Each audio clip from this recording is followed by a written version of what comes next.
I was born as Vladimir Jabotinsky in Odessa, in the Russian Empire, on October 18, 1880. But history would come to know me by another name, Ze'ev. I did not grow up in a religious household.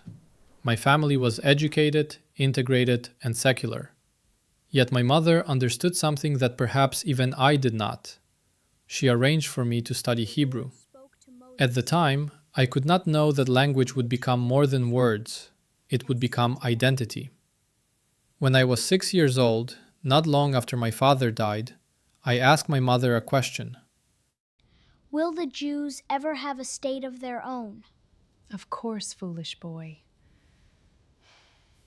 Years later, I would remember those words. Simple words, certain words. And perhaps, without either of us realizing it, they shaped the direction of my life. As a young man, I became a journalist.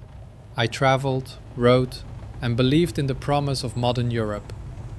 I thought progress and liberal values would solve the Jewish question. Then came 1903, the Kishinev Pogrom. The violence shattered something in me. I could no longer believe that good intentions alone would protect a people.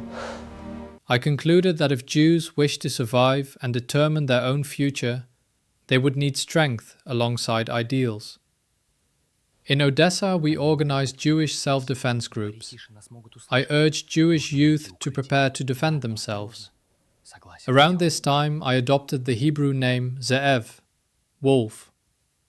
That same year, I attended the Zionist Congress and saw Theodor Herzl. I understood then that writing alone would not be enough. I devoted myself to Zionism.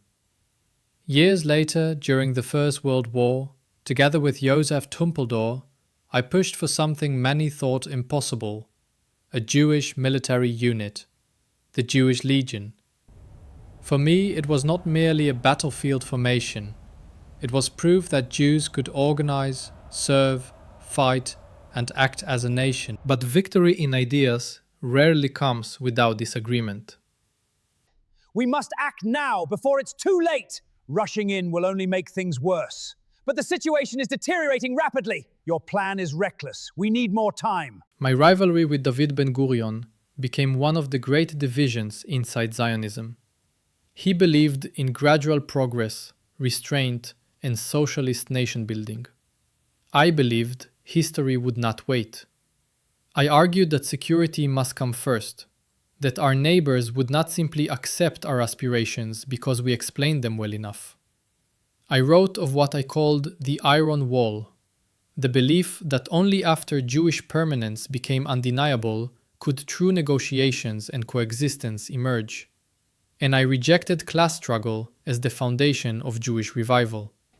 My view was simple: no classes, only nations. In the 1930s, I warned European Jewry that danger was approaching. I called for mass emigration while there was still time. History would judge that era with terrible consequences. I did not live to see the establishment of the State of Israel.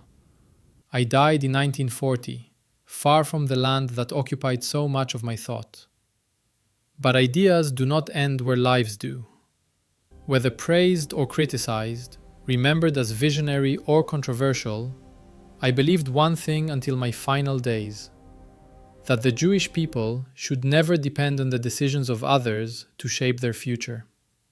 That question I asked my mother as a child remained with me all my life. Will the Jews ever have a state of their own? History gave its answer.